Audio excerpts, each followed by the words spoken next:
Hey, everybody, it's your girl, author Doc B. She's in the building. And guess what? We have a special treat for you tonight. Thank you all for joining and welcome to Bring It to the Table with your host, your girl, author Doc B. Now, let me go and make it, let me just go to the page so that I can make everything. There we go. Sometime, on Facebook, you have to make everything go public. So that's what I'm about to do because StreamYard is private and I have not yet been able to do that. So I'm going to privacy, public. All right. So do me a favor and click like and share and make sure that you invite someone. I really do appreciate all of you coming. Okay, it's been a couple of weeks. I've been away. I see you up there. Hey, Auntie, I see you here. Assalamu alaikum to all the Muslims. Hey, I see you. Thank you so much for joining. I really appreciate you all. Now, tonight, because you all know that I've been doing the Surviving Addiction series. This is a new series, an 8 straight week series, okay, that I've been doing. And tonight, you really don't want to miss this one. I'm talking about I've ran into one of Atlanta's finest recovering addicts. I mean, finest, meaning his recovery is just superb. And I like to bring on the best. Hi, Olivia. Thank you for joining. I see you. Thank everybody for joining. I like to bring on the best because the truth is, I need clear messages. I need clear messages to go out there about recovery. And we're going to bring on Russell M. And yes, I met him in Atlanta. Yes, give me the hearts. I see the hearts. Thank you all. I see y'all. Thank you. Hi, Carolyn. I see everybody. Thank you all for your support. The chat's going crazy already. Don't forget, invite someone. Share, click, like. Please click the likes. Give someone an invitation to come here. This message that you're about to hear tonight is going to be one you just don't want to miss it. Now, Bring It to the Table is about anything you have overcome, conquered, and survived, and is now living beyond your dreams. And it all stemmed from my book because I myself had a crack addiction that I have survived 18 years ago, right? And then cancer came. I wrote about that too. Conquered it. Bam, knocked it out the box. It came, we fought, and we won. And then during the worldwide pandemic, I could not breathe. Could have died. CCC, the 3 C's. That's the name of my book. I'm coming to a town near you. The book is on tour right now. On August the 24th, I'll be at Atlanta Metropolitan College. All right. And that's from 3 p.m. to 6 p.m. You can go to the website for your tickets. Without further ado, hey, I see you. Say, hey, Doc, hey. Without further ado, I'm telling you, I'm just going to go ahead and bring them on. Meet Russell. I don't want to hear nothing. Drop them questions. Drop them questions.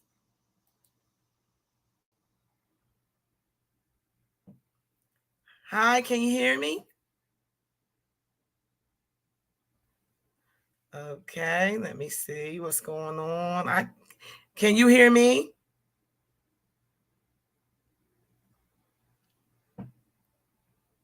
Nope, I can't hear you. So let's see what this is about. All right, y'all know every now and then we have these technical problems. So we're going to figure it out. Figuring it out, right? Oh, you're on mute, Russell. Okay, now you're off mute. Let me see me. Mute. I'm off mute. Now let me go here.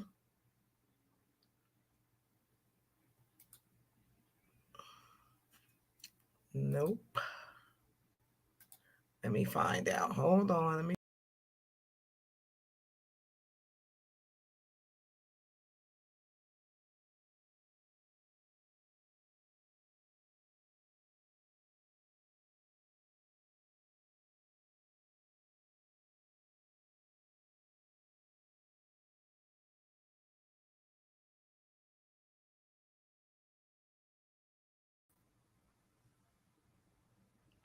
Nope, still can't hear me.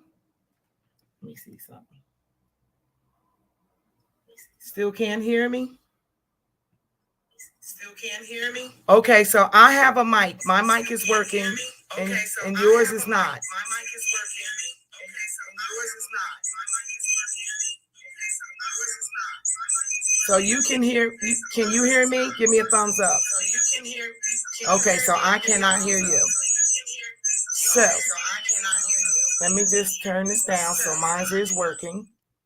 So normally when that happens, you did not click your mic. So go back out and come back in. Go back out and come back in. And then click the mic. So while he is figuring it out, you all know that he was here and he will be back. And if not, we're going to keep going and going and going if we can't get him on. And I'd like to hear from the audience. So Bring It to the Table is a safe place where anyone can come to discuss anything that they have overcome, conquered, and survived and is now living beyond your dreams.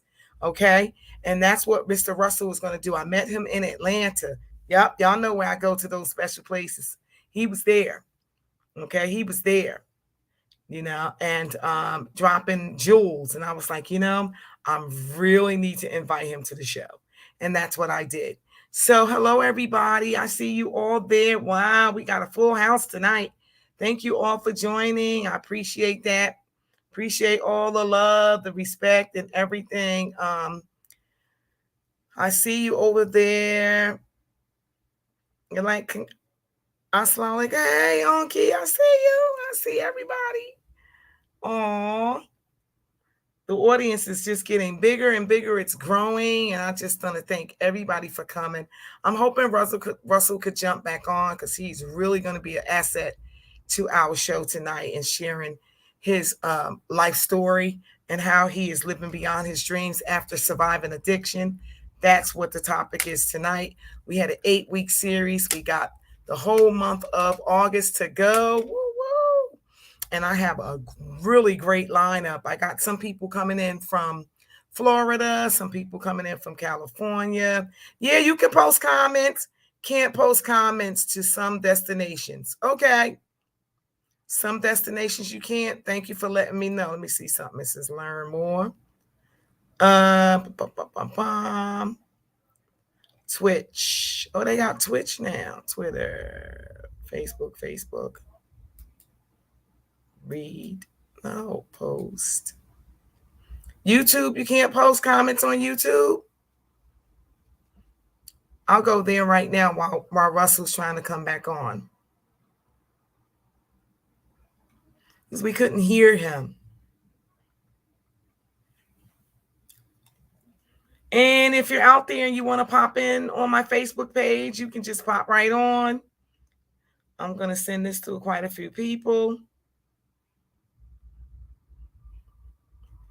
Right now, we're setting everything up. I see a couple of you are still on. I see Elroy. I see Lynn. I see Kier. I see Auntie. I see Yana. I see Nikki. Hey, Mona.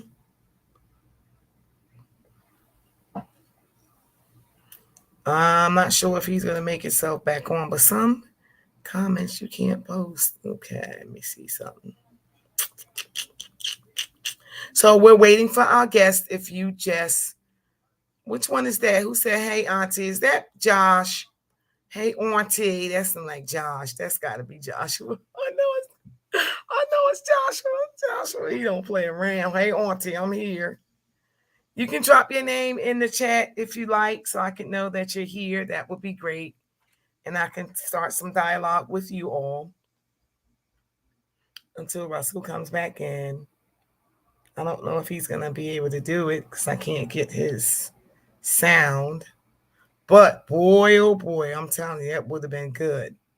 Got some really good information. I like when people tell their stories. You too can write a book. If you want to write a book, just reach out to me. I have a wonderful 90-day program for you to write your book. Okay? A wonderful 90-day program. Hi, Aisha. Oh, that's my girl. Hey, Dorsey. Assalamu alaikum. I see you, girl. Miss Jackson. Hi, Kevin. Philly is in the building. Hi, I see you all. Thank you for joining. I was telling the people that they can write books, that I'm doing all those things now. My book is on tour, and I'll be in Atlanta area. I'm going to Seattle, Washington. Hopefully I'll be going to Brunswick, Georgia. Let's see what else. I got Baltimore on lockdown thanks to my girlfriend Carolyn over there, where she works near Johns Hopkins. I'm gonna be going there. Whew. Your sister is just busy. I'm just busy, and every one of us really should stay busy and keep your life on an uphill and productive spiral. You really want to get there. I'm not sure what happened to, but then don't forget, everybody's not going where you're going. Everybody's not going where you're going. See, get rid of the dead weight, the people you keep dragging. Stop dragging people. Let them go. Let them go. So you can grow. You know? Let me just find out if he's okay.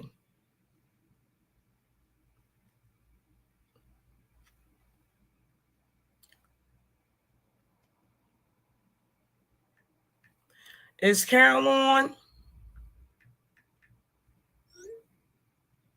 Let me see where he is.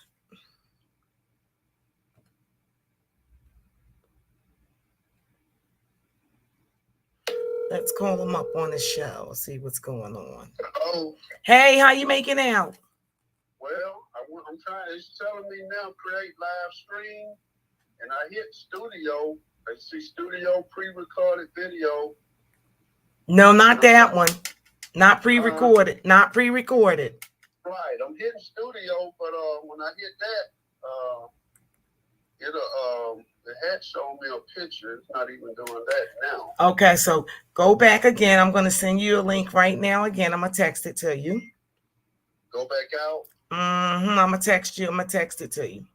I'm going to text you the same one. I'm still on. You can come on. This is why I love live streaming, because it's all about what we do. So hold on 1 second. Let me just. Okay, here. I'm going to send it to you. Here you go. And I just click on it. It'll let you in. It's going to let you in. I got you. Okay. I'm going to stay on the phone with you. Now, I just texted you. Okay, now hit that link. Just hit that link. Okay. And then it says mic. It should say microphone. But when you hit that microphone, did you hit it yet? It says connect mic. It's saying the browser has blocked your mic and camera. It might be because I'm on my phone, huh? The browser. So your mic and your camera is blocked. I'm going to hang up so you can unblock it. Okay, say join with mic and cam. Yes, you're going to say yes, but I got to hang up first. Okay. Okay. All right.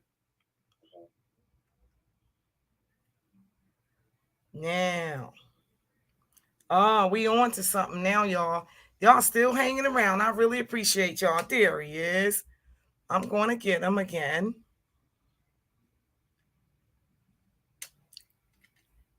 Device not connected.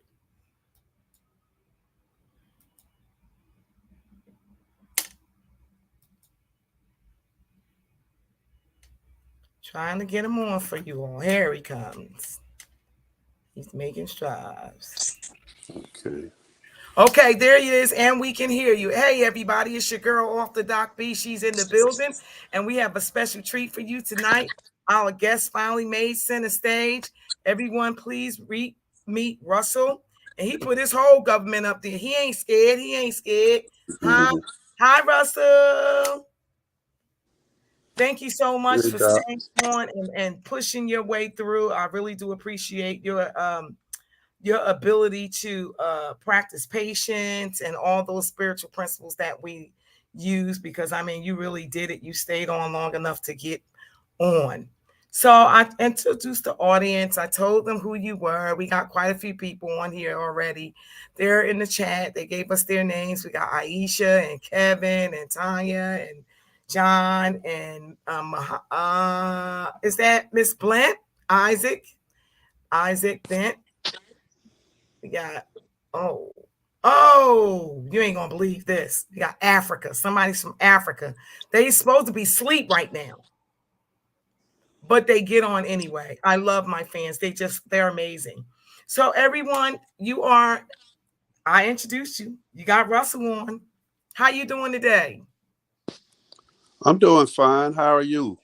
I'm great, thank you. Thank you for agreeing to come on the show, because a lot of people don't want to tell their stories, and they don't want to educate and empower other people once they get themselves together. But it's really all about giving back.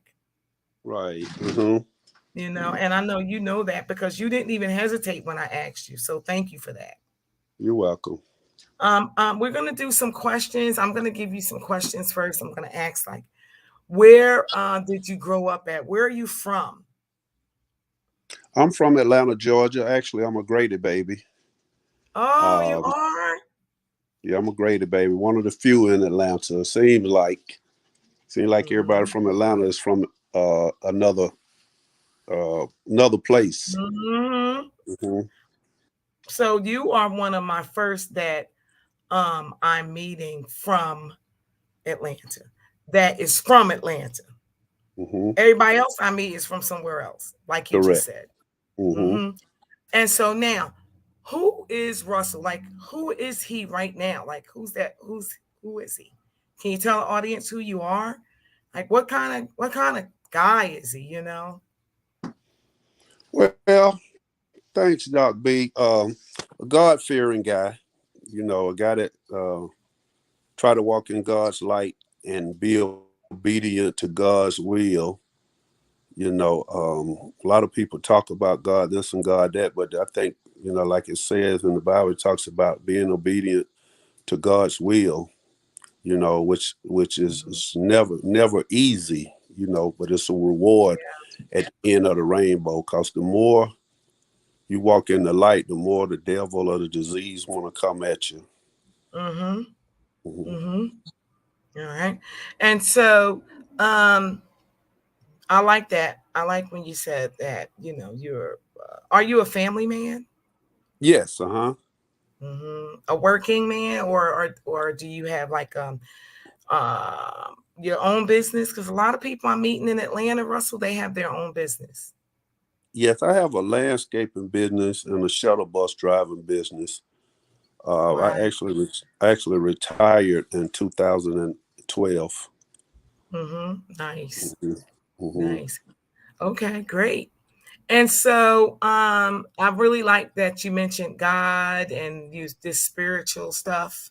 And a lot of people are afraid of that. How come you're able to embrace it? Well, I was raised up in a religious household.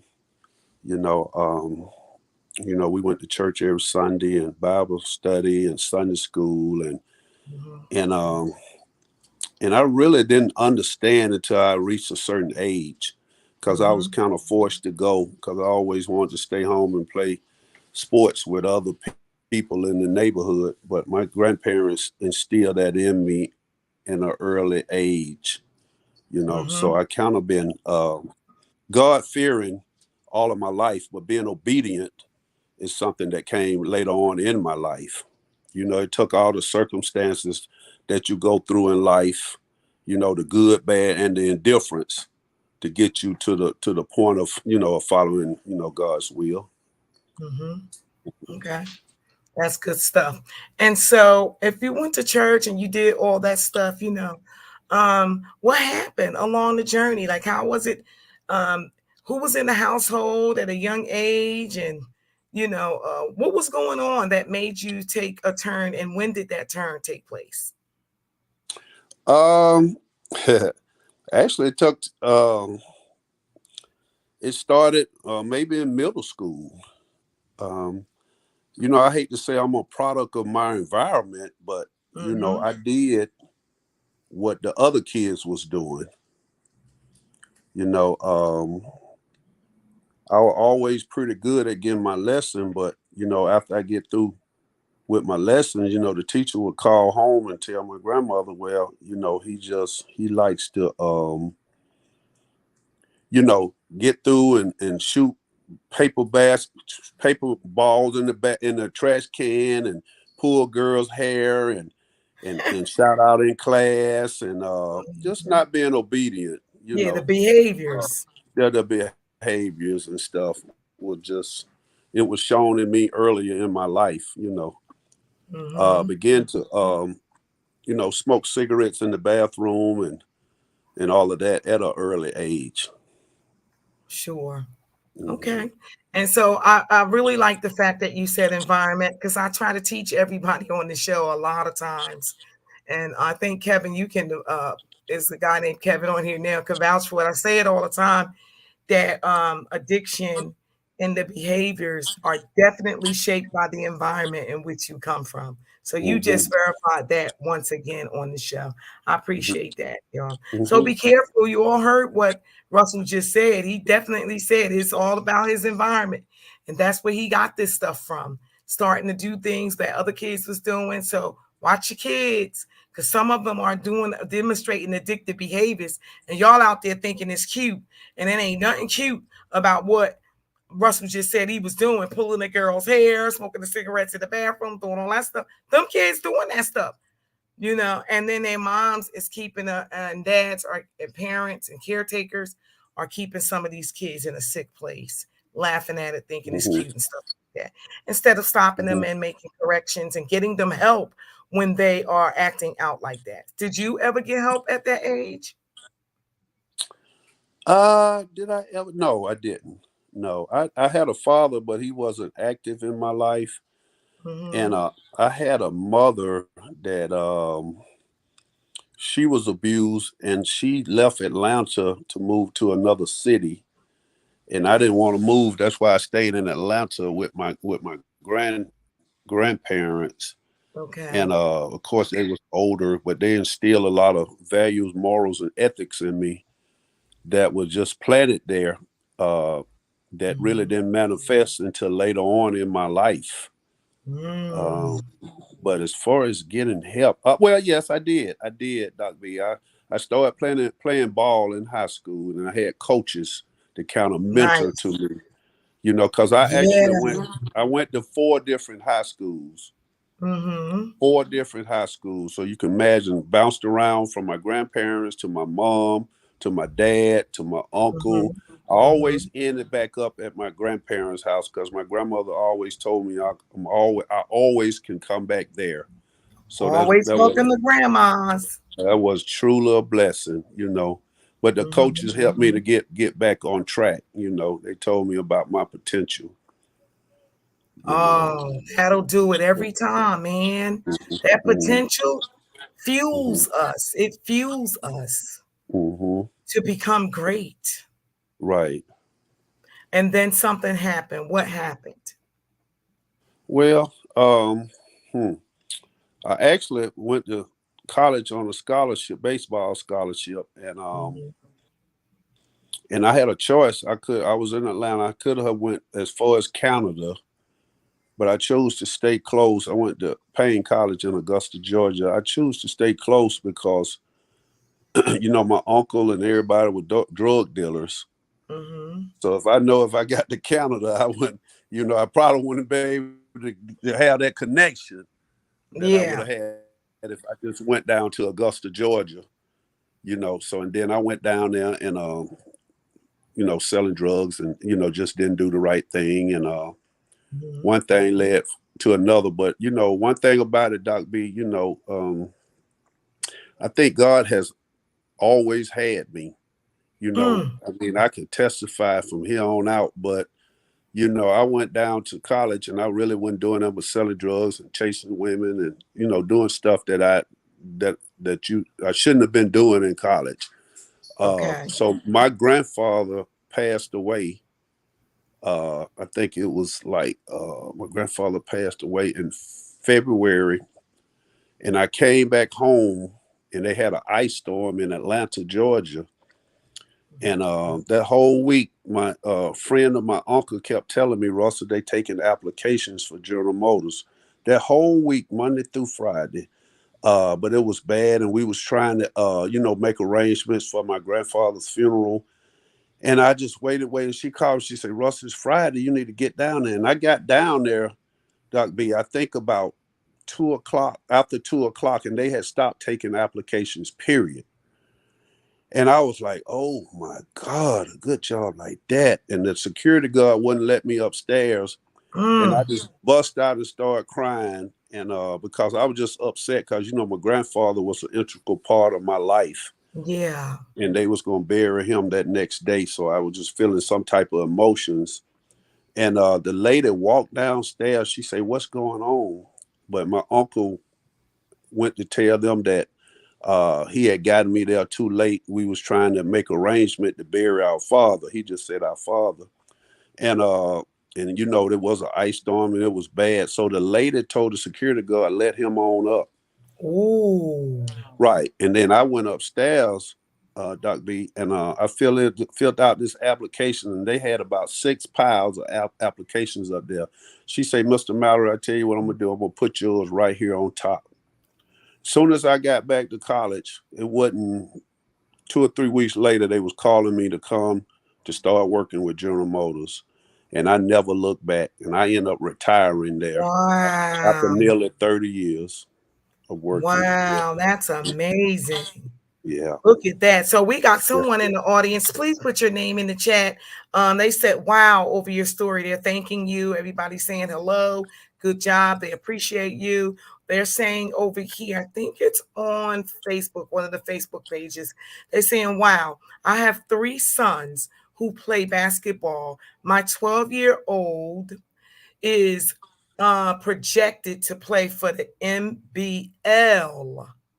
MLB, Major League Baseball, being scouted by a scout whose son used to play with their sons.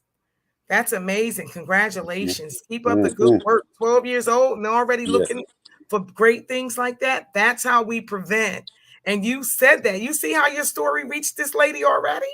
Yeah. And tell her, Doc B, the way I was a great third baseman because I used to take a rubber ball and bounce it up against the wall about 3 or 4 hours a day, and just did grounders by myself. I taught myself just bouncing the ball up against the wall, and when it came back, I had a glove. I caught it, and that's how I learned to be a great fielder at third base. That's awesome. That Go might ahead. help him. Yeah. Giving up those skills. That is amazing. You heard that? Well, there you heard it. You heard it. Kevin from Philly said, this Kevin from Philly who plays. Okay. Hi, Kevin. I see you. Thank you so much. That was Kevin. He wanted us to know that was him.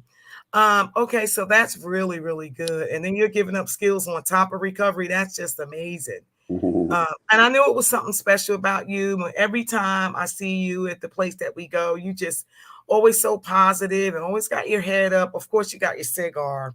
That's my favorite part. I'm like, he's so chill, laid back with a cigar, and just feeling life, and that's amazing that you were able to get that job. Was that one of your first times that self-expression got you a benefit, that you benefit from self-expression? Well, not really. I really learned that at an early age that people, my grandmother saw something in me that nobody else really saw in me. Mm-hmm. She saw something special, and and she used to always, even in the midst of my addiction, she would always talk about, "I'm not gonna give up on my grandson because I see something in him." Yeah. And they used to say Yeah. that I'm her favorite, but that really wasn't true. It might have been true, Doc B, because I spent a lot of time with her, but my grandmother loved all of us. I think it was my Oh my God. spirit. It was my spirit that she fell in love with because it was so much like her spirit. Yeah. Everybody loved my grandmother. My grandmother stayed by herself until she got sick at 92. But then once she got sick, everybody in the neighborhood started giving back to her. They would cook for her, get a mail, run to the store, get a newspaper, play her number, you know what I'm saying? Yeah. Yeah. Head of the church, all of that is when before I retired, but then after I came home and retired, I was able to give back to her. Uh, That's awesome. had a house painted, had siding put on by my grandmother, Go all the ahead. church clothes, church hat Ah, and shoes, and I think it was a little bit of jealousy there, but I just did what was on my heart, well, and I recovery think teach you to become that person anyway, right? correct, Yeah. So recovery you had enhanced so, it but you enhanced already me, had, Dr. B. yeah, because I was gonna say you already had those skills. Right. And then, but when in active addiction and using, you don't use them appropriately. And then once you got clean, it was like, bam, I'm back and I'm in full force. So can you Correct. tell the audience a little bit about active addiction? What was your substance of choice? It was crack cocaine. Hmm. Yeah. And how did you get hooked on crack? Addicted? Um, well, I think it all started. Well, I was on drugs at an early age in a way. I was tooting, snorting cocaine or whatever. Then I started getting with people that was smoking, and they be smoking, and I be tooting, and they would grab my arm and tell me stop wasting it. They say I'm wasting it. Without wasting it. I No, look at them like they were crazy. Like, what you mean I'm wasting it? This they my I just wanted paid to for get your this. stuff. They wanted to get your Yeah, stuff. yeah. They wanted to cook it. They wanted to rock it Uh, up, and so I tried it and I liked it and it took off, okay. but before crack, actually, when it was just Free before basing. crack, when we were just freebasing and just cooking it up ourselves, it really wasn't that bad because I could go to work, I could function. I actually can go to sleep and wake up in the next morning and have something left. Oh wow. Yeah, but it still was, it wasn't good, but It still was progressing. it still was progressive. And then when that, the crack cocaine came out, it was just the end. It's like for me, Doc B, I had two gears that was wide open and off. Nice. Ooh. Once I got started, everything must go. Yeah. And once again, Doc B, I was able to not get fired. Well, I did get terminated from GM, but I got my job back. Probably the only one in history of General Motors to take something and get the job back. It was all because of error they had. Then once again, that's another God's testimony. grace and mercy. How He that just keep looking out for you. Yeah, they just keep looking out for me because after they had terminated me, then they had laid the group of people off in my Mhm. group, but then they called them back and they had my name in the mix. So when I came back to work, I was in there and I could see security coming down to my job, and I knew they was coming for me. And but what had happened to union, that's why I always would pay union dues, That's right. even Getting today, that union. because the union told them it was their mistake and they had to leave me in there. But they gave me zero tolerance for like 6 months, and of Yeah. course, I couldn't be Oh, uh, yeah. Yeah. obedient that long. So I think I did good, maybe a week and a half. But the union kept me. The union kept because I was getting high. Yeah. I was getting high. So, I was still doing things that I didn't need to be doing, but the union kept me on in there. It was God because GM, gave me a good life. They really That's did. amazing. Your Gave me an story is opportunity amazing. to go back to school and have a family and support my family and have all the things and travel, so that was only God. I give him all So the you, praise. but you have skills there too. You kept after it no matter what it was that you were doing in your addiction. You still kept going and kept going and kept following direction. So, you were doing some things right as well. God looked out for you and you showed up and you ended up retiring. That's just an amazing story. I'm so glad Yes. that you had this experience. Yeah. And so, when did you say enough is enough? I'm going to go into recovery. And how did that happen? Um, Actually, I came into recovery in 1987, but I actually didn't get clean to February 23rd, 1989.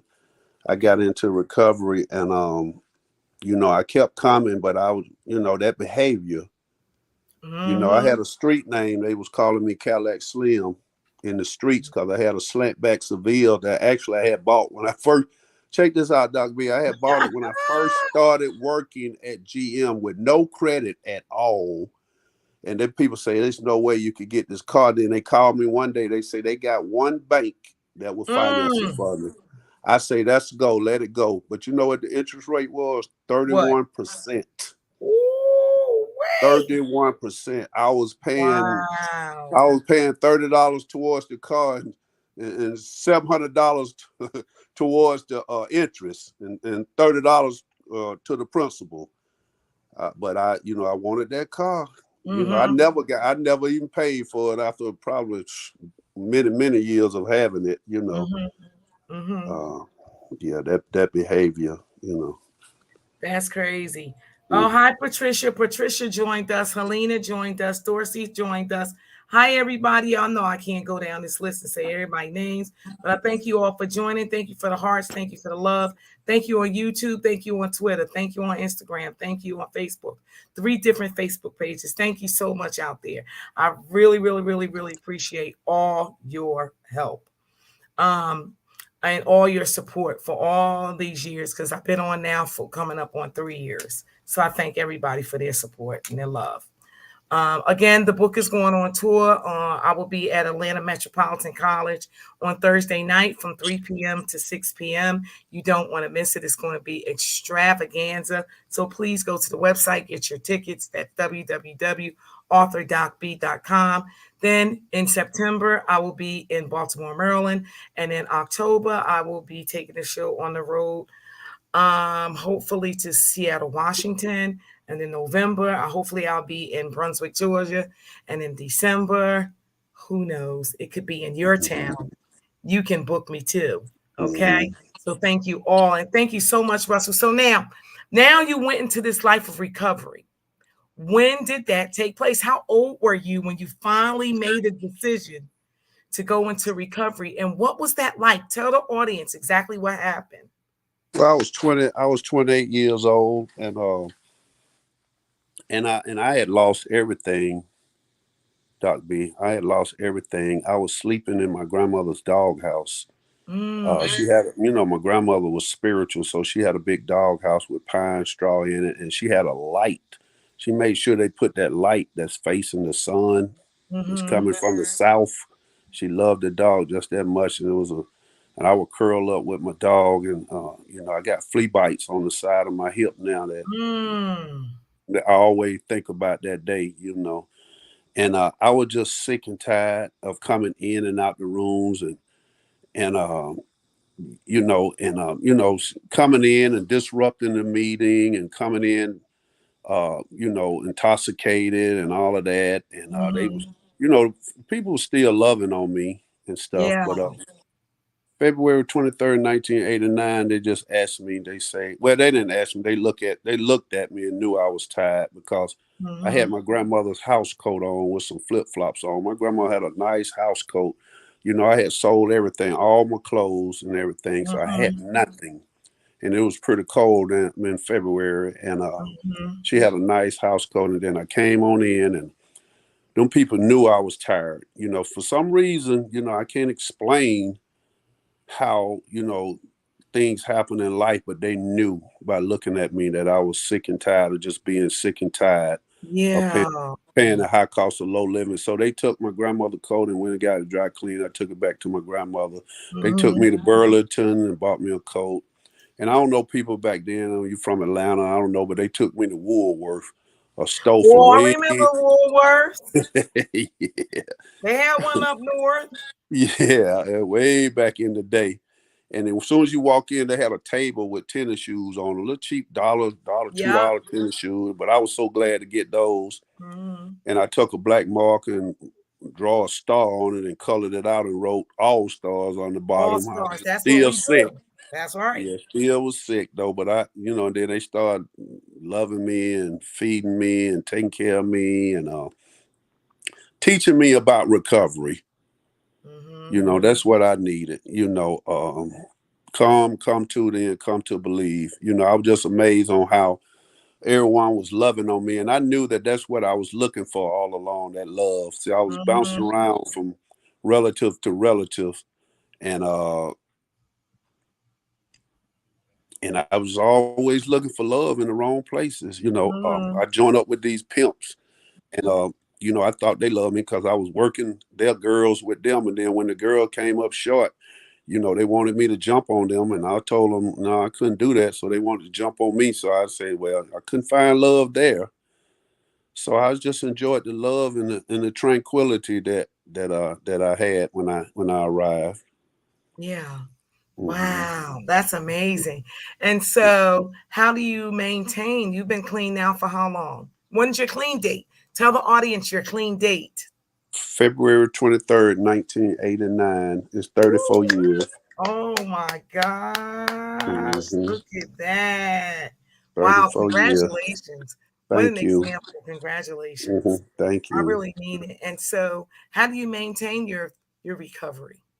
It's walking in God's light now. You know, Mhm. I've been doing that now for over 8 years, probably pretty Okay. close to 9 years. I surrendered after 26 years in this program. Wow. I surrendered to a higher power, a God of my understanding, and I just been trying to be obedient to His will and Mhm. walk in His footsteps. You know, it haven't been hard because the devil was steady be coming at you, and the more you connected with God, the more the devil gonna try to intervene. But he just Ooh. really ain't got no strength. I kind of feel sorry for him. I'd be like, "This the best you can do." Mhm. My God got this. This ain't gonna work. I love it. So, you know, I'm kind of feel. You know, I I'm that type love of it. people. I'm You like, know I for real, love that.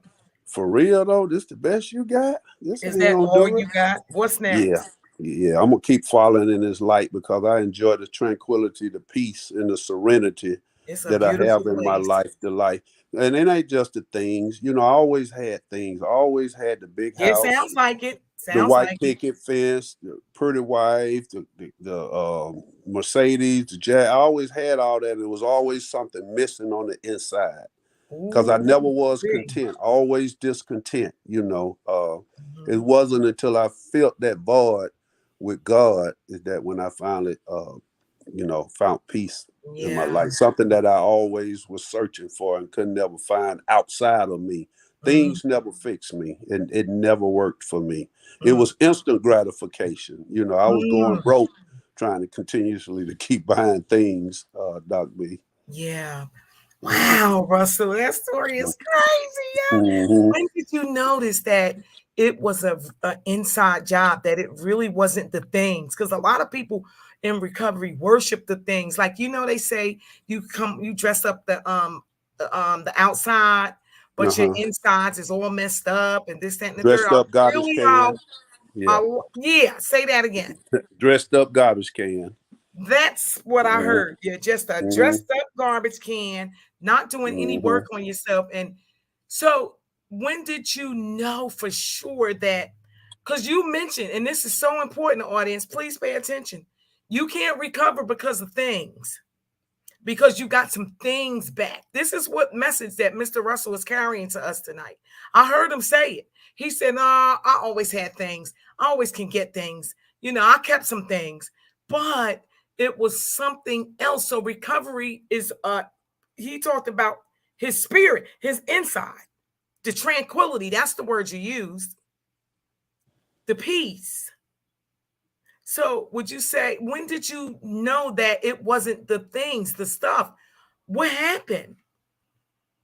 Well, it just wasn't working. It never was. Ooh. It never was. What had happened, I really don't know, can't say what happened, but I can remember when it did happen.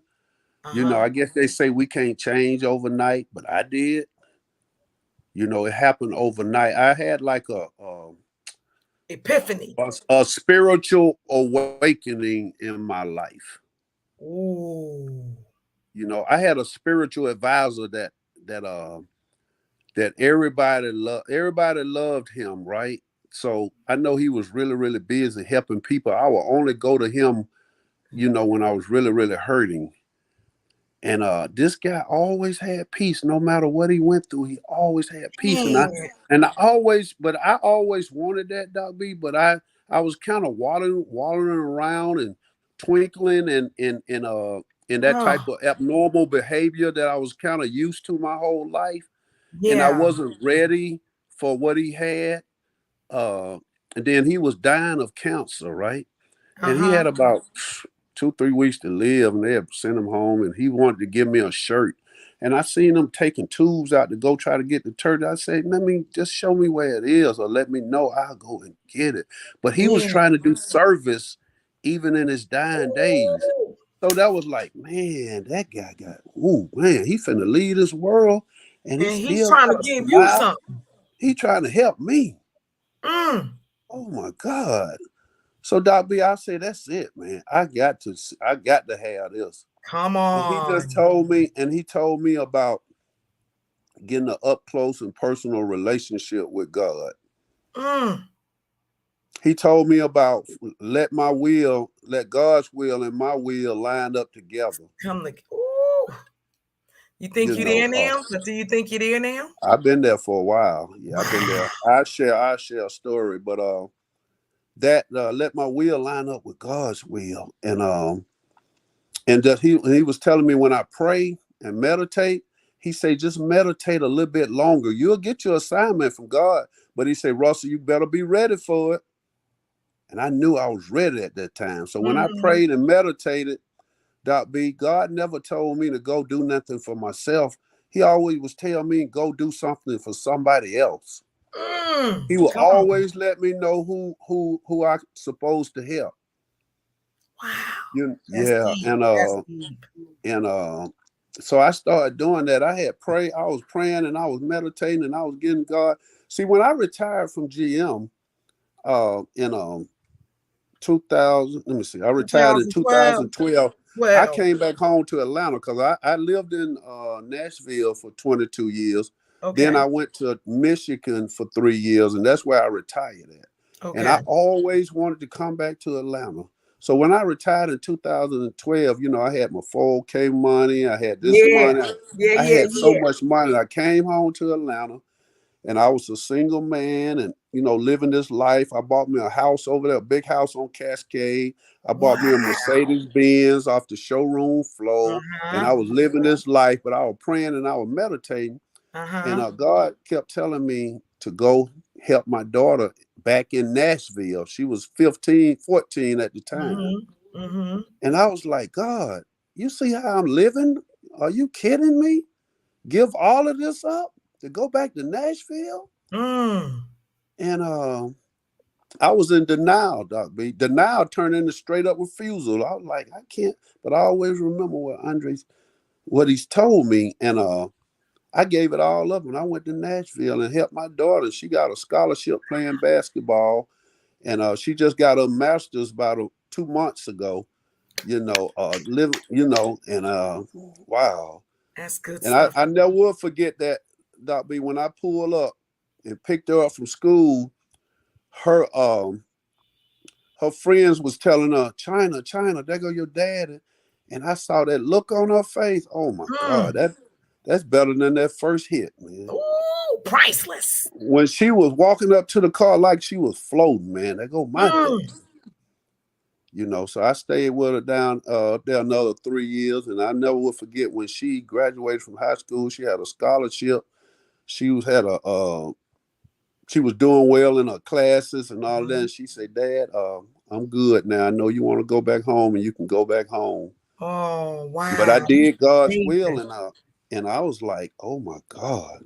This is it. I That, need to do more of that. I'm I gonna do need to more do of more. that. This is so fulfilling, man. It's something that I didn't want to do, and it just kept lining up like that. The things that I Yeah. didn't want to do, and I just did God's will, and He always made a way. So Mm. to the day, I'm still doing that.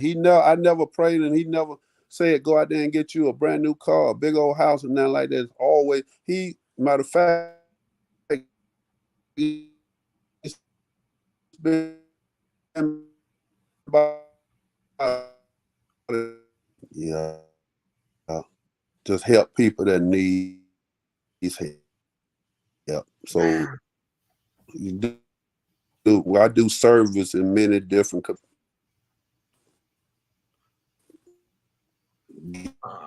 get Now you're going in and out. something.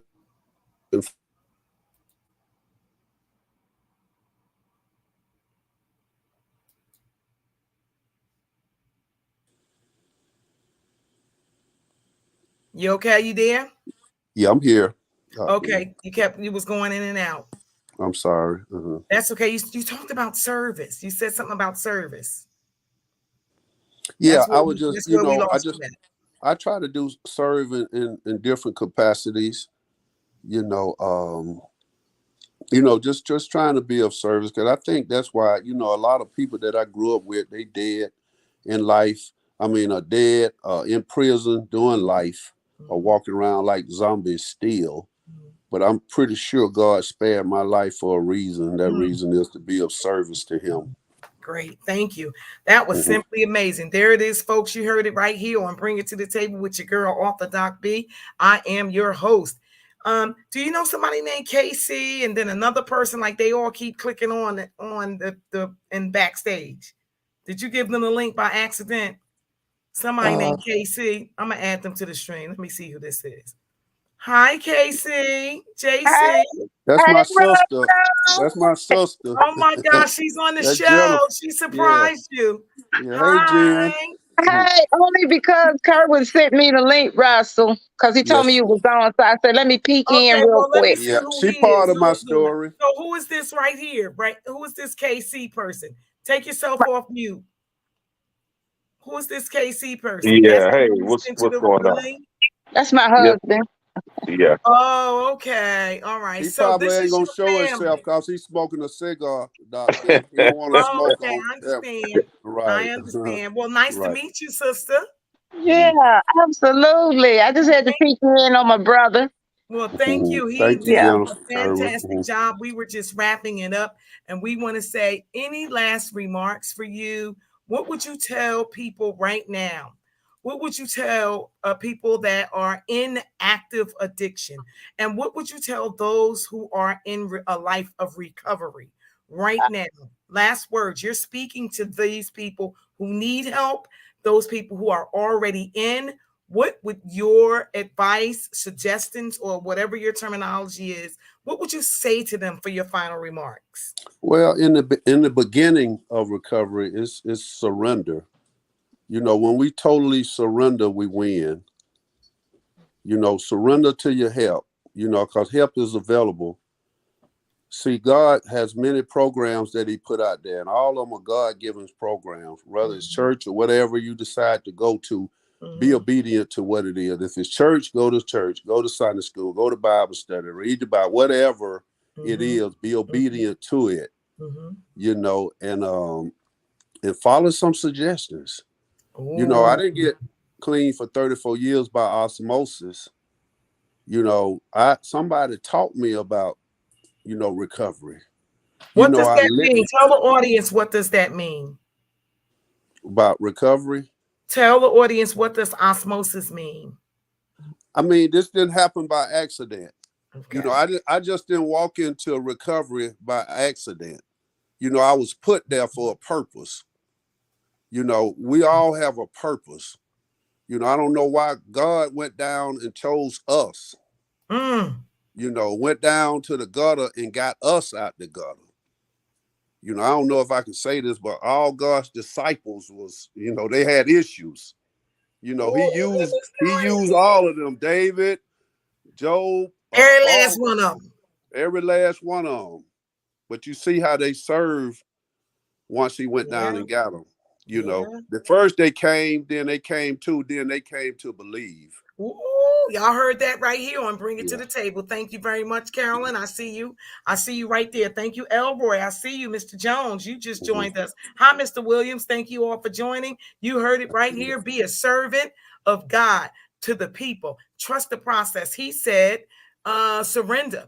You heard it right here from Mr. Russell M. himself, Atlanta's finest recovering addict. Drop the mic here on Bring It to the Table tonight. We want to thank you for coming. We really, really do appreciate you. We love you, Mr. Russell. We love you. And thank you so much. Did you want to say One something more, else? yeah, I just wanted to acknowledge my wife for allowing me the time to be on here. Her birthday is coming up, and she celebrates Hi, the whole wife. month, and so she allowed me the time. So give honor to Hi, her. wife. Tell her thank you. Thank you. Thank you. Thank you. We really do appreciate her allowing you to come on. And sister, we appreciate you for jumping on as well. Thank you, wifey, and happy birthday. Thank you all for joining. Do not forget, next week is we're off because we'll be at the convention out here in Atlanta next Thursday. There will be no show. The following week, we will start back up. But boy, I got this guy coming on named Phil. You don't want to miss Phil's story.